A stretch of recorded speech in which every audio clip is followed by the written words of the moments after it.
Hi, I am Zuhaili.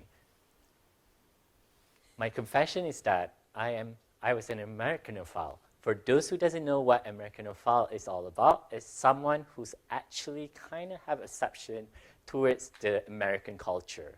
Thanks to the Big Bird, Elmo, Cookie Monster, from the Sesame Street, I've always been fascinated with the American dream and the American culture in general. I always was thrown into unhealthy fascination with American literature from the master of horror, Stephen King, R.L. Stine, Goosebumps. I always been genuinely curious about the American dream and the Big Apple.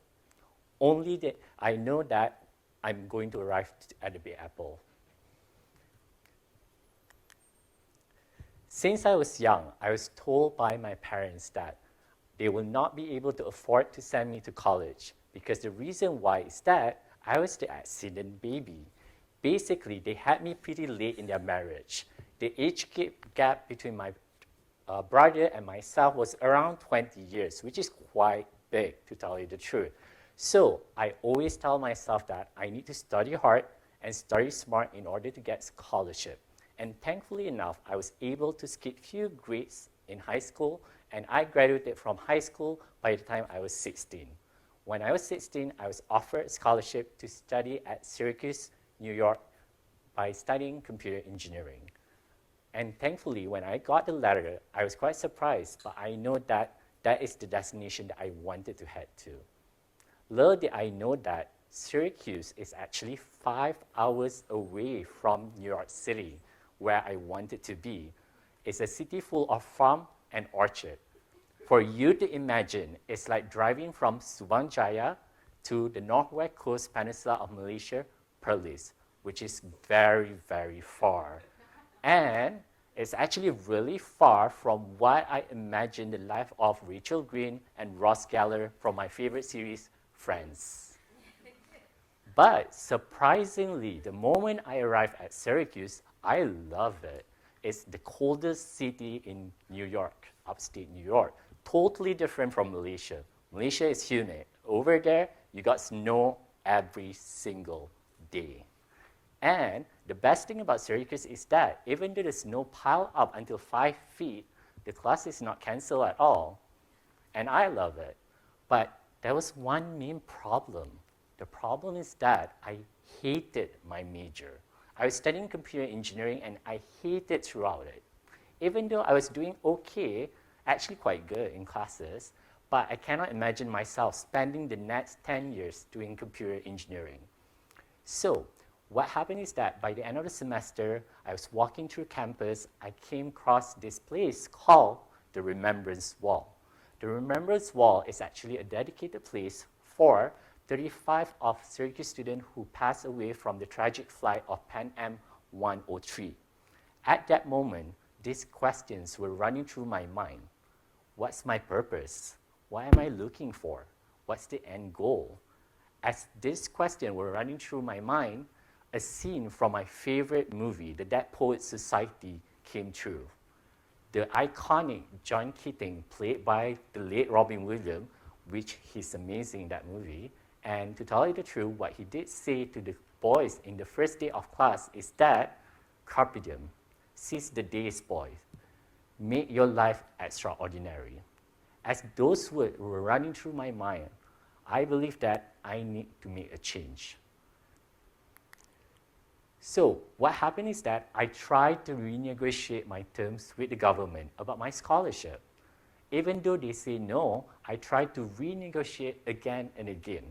And then try to find a solution, what can I do? So at the end, they agreed that I could take another major as long as I finished within the 4 years. Little did I know that Syracuse is quite famous for the advertising. That's when my love affair with advertising started. So what happened is that I applied to SI Newhouse Public School of Communication, or better known as Newhouse School. So Newhouse School accepted around like 420 students, and to tell you the truth, they have like around 5,000 applications and only 50 spots for the advertising program. It's quite challenging. The normal CGPA for the first year student to be accepted into Newhouse School is 3.9, which is mind-blowing. I applied for the school and I was accepted as the first Asian for the advertising program at Newhouse School. I was very proud and I proved that Malaysia boleh. And I thought that the journey going to be a breeze afterwards. But to tell you the truth, studying at Newhouse is probably one of the hardest things I encountered in life. The reason why is that for each class, they are training you to become the top of the food chain, like the apex predator, where they kind of throw you into the ocean, and if you don't know how to swim, you have to figure out yourself. Sometimes throughout my journey, I always told from the left and the right that basically Asians should be in the mathematics department instead of advertising. And to tell you the truth, I know that the narrative is not a compliment at all during that time. What I did is that I knocked the cover off from the ball and grabbed the bull by its horn and say, hey, I'm going to prove you wrong. Thankfully, after 4 years, I graduated with an advertising creative degree and also computer engineering. What happened afterwards is that basically I thought I was quite lucky in New York, but I was not at New York City or the Big Apple. My dream from a Shah boy to New York City is very important. I need to find my way to the Big Apple. So what I did is that before graduation, there's this thing called spring break. Usually Americans will go to Cabo or Mexico or Ibiza to have fun and get wild and crazy. But what I did is that I kind of planned my interviews during the spring break. So what I did is that I planned 7 interviews during the spring break, and here I am at Manhattan City to go for an interview. I interviewed for all the top agencies, and to tell you the truth, I had a lot of fun, except for one interview.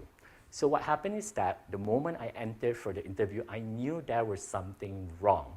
The reason why, I just got a really bad vibe in general from the interviewer. And as the moment the interviewer was flipping through my portfolio, basically the interviewer kind of like making all this grunting sound and this weird sound and saying how uninspiring it is, basically my portfolio is. And I was like, right, I'm going to bomb this interview for sure. So, to my surprise, by the end of the day, I got a phone call from the same company that told my work was uninspiring, that I got a job. I was puzzled. What was this? He was giving me a lot of bad vibe. Not that I cannot accept criticism, like Newhouse actually prepared me very, very well. And I'm not one of those people that need flattery all the time. But the thing is that it was really demeaning to the point that I felt like it was not necessary at all. So by the time I have to decide, it was between a company that I worked, McCann Erickson, or that advertising agency that I had a really bad experience. So what I did is that I accepted a position with McCann Erickson because I felt like the vibe was right, and it's not so much that I need to be at the top advertising agency, but it's just that I wanted to work where I felt like I can grow and also be appreciated. I was glad with my experience at McCann Erickson. I stayed almost 8 years working from clients like MasterCard. And trust me, I was 20 years old at that time. I did not have a credit card. I did not know what MasterCard was. And imagine a 20-year-old working for MasterCard client. It was fun. After 2 years, I started to work with clients that I really enjoy, like the fashion designer like Marc Jacobs, Zac Posen, Vera Wang. I started to involve with the Mercedes-Benz Fashion Week. So fast forward, after 8 years, what happened is that I felt like I had enough of New York City and the whole affair with the American dream. I felt like it is time for me to come back to Malaysia. So what I did is that I packed up my stuff and came back to Malaysia. I was supposed to transfer to the McCann Erickson in PJ at that time. But I had almost an epiphany that I kind of wanted to become an educational advocate. And I started my journey at Sunway College back then in 2008. I was glad because I felt like the journey from Shah Alam to New York and coming back to Malaysia lead to something new, a journey to become an educator, which probably I'll tell you the next time. But the whole story is that I kind of wanted to tell you, if you have a dream, the most important thing is that the power in believing yourself. The power in believing yourself and knowing that you matter, and whatever you do, you are the scriptwriter and the director of your life. You decide whether your life is going to be ordinary or extraordinary. What I did is that I don't take no for an answer, and I always try to find a way for me to achieve my dream. The most important thing is that always believe in yourself and always know that you are smart, you are beautiful, and you are enough. Thank you.